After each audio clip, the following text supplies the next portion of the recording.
শবে বরাতের রোজা ও নামাজের নিয়ম কি? সবচেয়ে বহুল জিজ্ঞাসিত প্রশ্ন এখনকার। শবে বরাত আসছে, যেটাকে আসলে হাদিসের ভাষ্যে বলা হয়েছে মধ্য শাবানের রাত।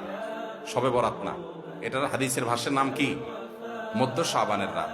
এই মধ্য শাবানের রাত বা মধ্য শাবানের রজনী, এই রাতে যেটাকে আমরা শবে বরাত বলি, এই রাতে নামাজের নিয়ম কি? কয় রাকাত পড়তে হবে, কোন রাকাতে কোন সূরা কতবার পড়তে হবে, এটা বহুল জিজ্ঞাসিত একটা প্রশ্ন। এবং এ ব্যাপারে আমরা অনেকে জানি যে শবে বরাতের নামাজে এত রাকাত পড়তে হবে, সেখানে সূরা কুল হু আল্লাহু ইখলাস এতবার পড়তে হবে, ইত্যাদি ইত্যাদি।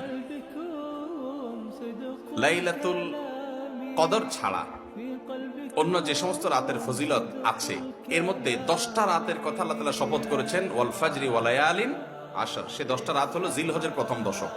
খবরও নেই আমাদের দেশে মানুষের, যে রাতগুলোর শপথ আল্লাহ কোরআনে করছেন, কত ফজিলতপূর্ণ। কিন্তু জিলহজের প্রথম দশকের রাতের কোন বিশেষ ফজিলতের কথা আমরা কয়জনে জানি? যাই হোক, মধ্য শাবান রজনীর কথা আমরা বেশি জানি শুধু না, সবচেয়ে বেশি আমরা এ রাতে ইবাদত বন্দেগীর চেষ্টা করি। তো সবচেয়ে বেশি চেষ্টা তো হওয়া উচিত হলো লাইলাতুল কদরে। এর পাশাপাশি যদি কেউ মধ্য শাবানের রাতে আল্লাহ তাআলার ক্ষমা লাভের চেষ্টা করে, সেটা দোষণীয় না, সেটা জায়েজ। এই রাতের এতটুকু ফজিলত অবশ্যই প্রমাণিত যে আল্লাহ রাব্বুল আলামিন এই রাতে হিংসুক ছাড়া, মুশরিক ছাড়া বাকি মানুষগুলোকে সাধারণ ক্ষমা ঘোষণা করেন। অতএব এই রাতের একেবারে কোনোই ফজিলত নেই, ব্যাপারটা সেরকম না। বিভিন্ন হাদিসের আলোকে এটুকু অন্তত সাব্যস্ত হয় যে আল্লাহ তাআলা হিংসুক এবং আপনার মুশরিক ছাড়া, মানুষ পিছিয়ে লাগে শত্রুতা, এই মানুষটা বাকি মানুষকে মাফ করে। তাহলে মধ্য শাবানের রাত বা যেটাকে শবে বরাত বলছি আমরা, এই রাতের মূল আমলই হলো, এটাকে কেন্দ্র করে মূল আমলই হলো নিজেকে শিরক এবং হিংসা থেকে পরিচ্ছন্ন করা, সাধারণ ক্ষমার উপযুক্ত করা। এটা হলো মূল আমল, বাস।